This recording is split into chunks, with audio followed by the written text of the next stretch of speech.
मी विजय सपकाळ साकत.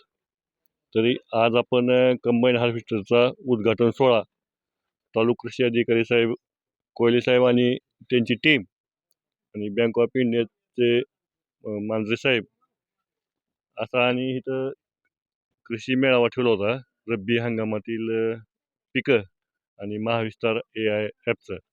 तर आपल्याला हे मागच्या 5-6 महिन्याखाली महाडीबीटीमध्ये अर्ज केला आपण. त्यात आपला नंबर लागला कंबाईन हार्वेस्टरसाठी.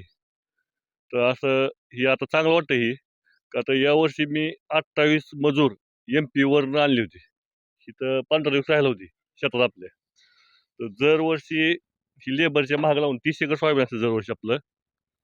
तर दरवर्षी त्रास, मग त्या लेबरच्या मागं लागायचं, काढायचं. परत ते लगेच पेरणी असते काढलं की. मग ती बुचाडे ही का आता साहेबांनी बैठली बुचाडात आपली, त्याला ताडपत्री झाकायची. ते उंदरं खाते ते. असं 65,000ची ताडपत्री या 3 वर्ष झाली आपली. गेल्या वर्षी पुण्याहून 45,000 ताडपत्री आणल्या होत्या. एक सुद्धा उंदराने ठेवली नाही नीट. यावर्षी 11,000. त्याच्या आदल्या वर्षी लातूरहून आणल्या होत्या. मग 3 वर्षात आणि भरडायला लागतं. गेल्या वर्षी 550 कट्टा झाला आपला. त्याच्या आधी 500 कट्टा. ह्या 2019 पासून सोयाबीन करतो आपण.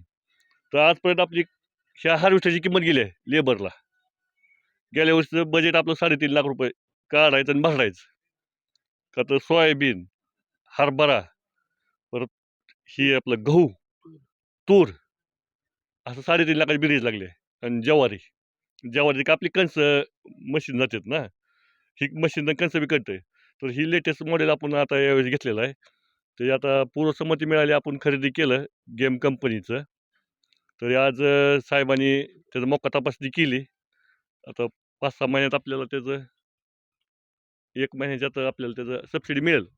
तर ही चांगली शेतकऱ्याच्या दृष्टीनं आनंदाची बातमी आहे. का आता आसपासच्या आता माझं वैयक्तिक आता मोठा शेतकरी झालं, बारक्या शेतकऱ्याची इतकी अडचण येते आहे, तर 1-2 एकराला लेबर मिळत नाही लवकर. तर ही ट्रॅकचं असल्यामुळं टायर बी फसत नाही खाली अशी, रुचत नाही ती. ही ट्रॅकचं असल्यामुळे सहज चालतं जमिनीवरनं. मग असं वावरी जरी असली तरी काय टेन्शन नाही. आणि कुट्टी एक बारीक करतं ही, अशी काडी पडत नाही. कारण पेरणी आता शेतकऱ्याला माहिती अडचणी काय असते ते हार्वेस्टरचे. असं मोठी काडी पडली की टिपलीला फळा अडकत आहे. ह्याची बारीक एकदम कुट्टी पडती. त्याला SMS बसलेलं नाही आपण त्याचं, त्यामुळे त्याची काय अडचण नाही. आणि त्यामुळं काय होईल, आता लवकर पेरणी होईल आपली. जे 15-15 दिवस जी लागायचं काढायचं आणि पेरायचं, त्याला लवकर होईल आता. आणि ही अवकाळी पाऊस ती पडतं आपला तरी, त्यामुळे आता चांगला आता सुख लागला आता इथं पुढे. धन्यवाद. आपल्याला बँकेकडनं 9% ह्याचं व्याज होतं, पण त्यांनी साहेबांनी आपल्याला 6% बसविलेलं आहे. 3% त्याची सवलत आणि कृषी विभागातर्फे 10 लाख रुपये सबसिडी आपल्याला ह्याची मिळणार आहे. ती शेतकऱ्याला एकदम चांगली ही आहे. खर्च कमी झाला, एकदम खर्च कमी. का आता ही एवढंच की आता ऑपरेटरचं हे असतं, पण शेतकऱ्यांनी स्वतः तयारी दाखवायची, आपल्याकडून चालवायची, शिकायचं. आता ट्रॅक्टर कसं चालवत आहोत तसं आता ही स्वतः चालवायचं, मग ती ऑपरेटरचा पगार वाचल ना. हां, ऑपरेटरची गरज नाही. हां.